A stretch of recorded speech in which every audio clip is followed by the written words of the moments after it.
because they said, oh, I'll do my Chuck Schumer impression. Oh, God, the language is so broad, and I just think it unfairly might target people who don't deserve to be sanctioned, like the big tech companies that work with the International Criminal Court, and we need to make sure to protect the big tech companies, and we need to be more specific with the language.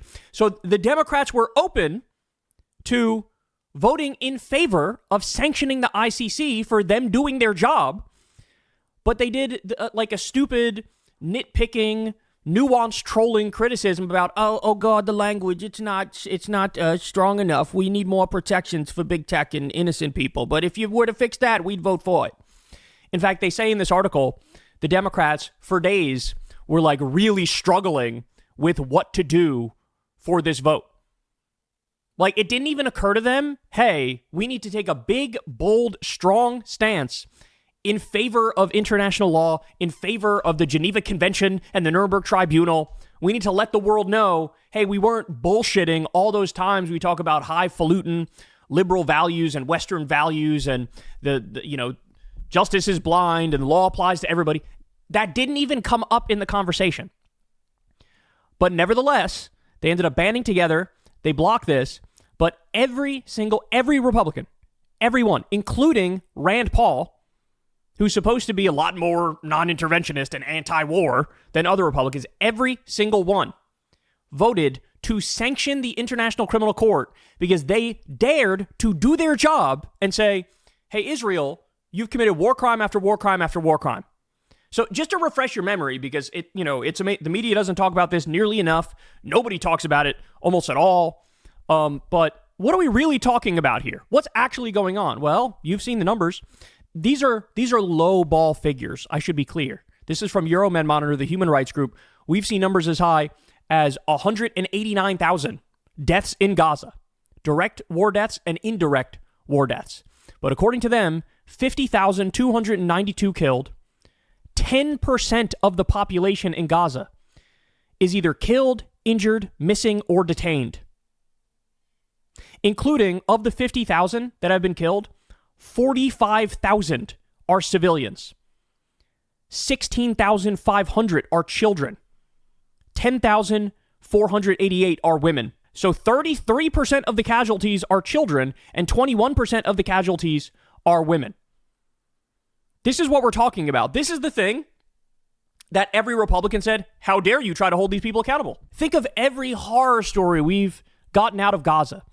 You have children getting legs amputated, arms amputated with no anesthesia because Israel's blocking medicine from getting into Gaza. You have all of North Gaza being starved to death on purpose.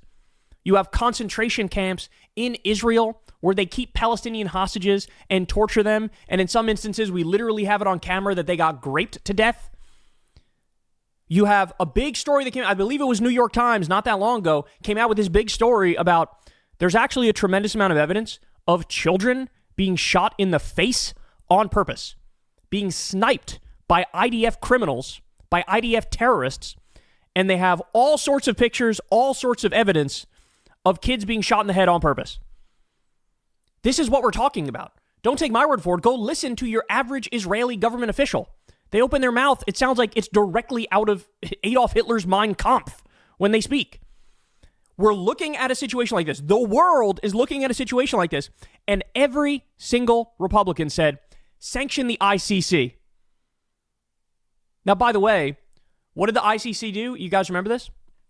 The ICC said, okay, look, we have to be objective, right? We have to try to craft this in a way where it's ironclad. So we're going to charge the Israeli war criminals, but we're also going to charge the Hamas war criminals. We're going to say, yeah, October 7th was horrible. It was a crime. Innocent civilians were killed.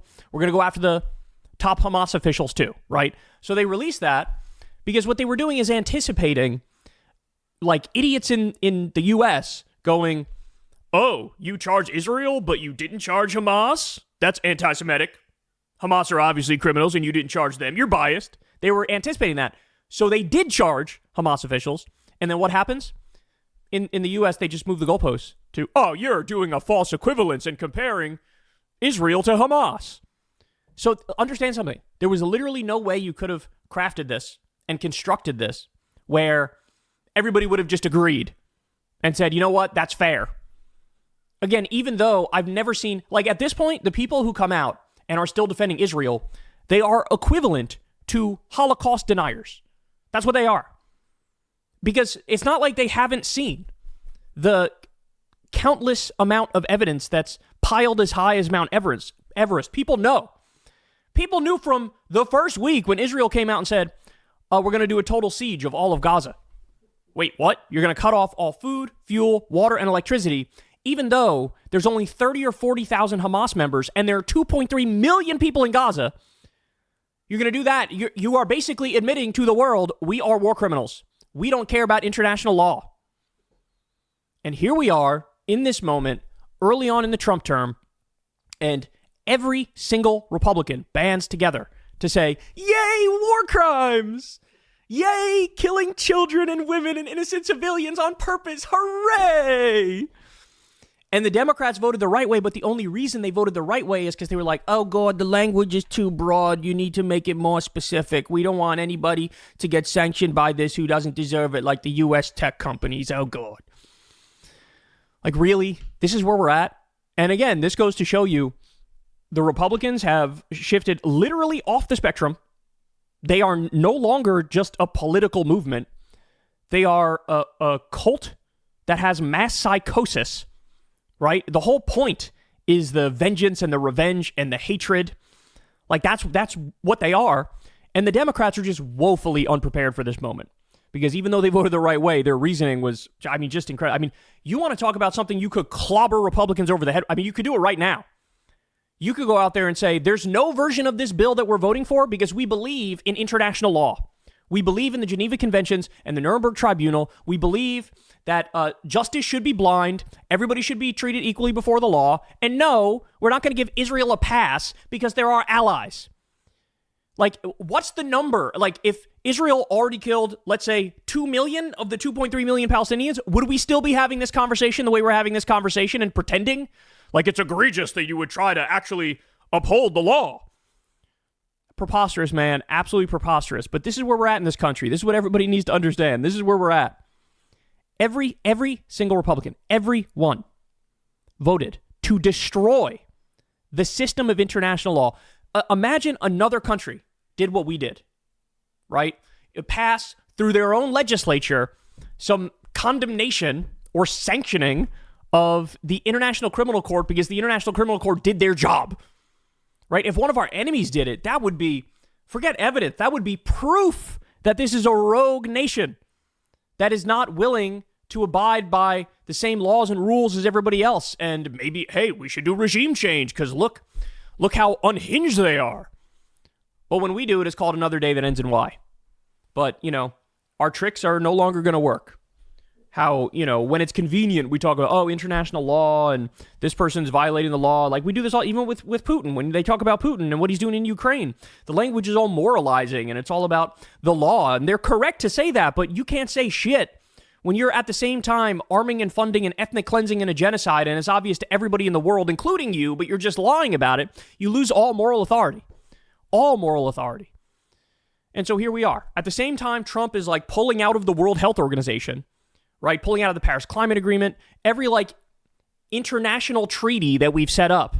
He's pulling out of all of it, destroying it. China's now filling the vacuum. Now we're even sanctioning the International Criminal Court. Look in the mirror. We've become the rogue nation. Us and Israel, we are the rogue nations. We'll have no friends left, no allies left, no trading partners left. People are going to rush to de-dollarization as quick as possible because they know we are unhinged and we're not a partner you can do business with because we break our word at the drop of a hat, right? And this is where we are. This is where we are. So we're lucky. We're lucky that Democrats banded together and slapped this down, albeit for the wrong reasons, but we're lucky that they did it. Because every single Republican, all of MAGA, just gleefully decided, let's go back to the days of purely might makes right. Dog eat dog world, might makes right. There are no rules. There are no laws. Like, we may as well be living in fucking 1243 at this point, except we also have nuclear weapons now, which makes it much more dangerous. Hey, y'all, do me a favor and like and subscribe. It helps out big time in the algorithm.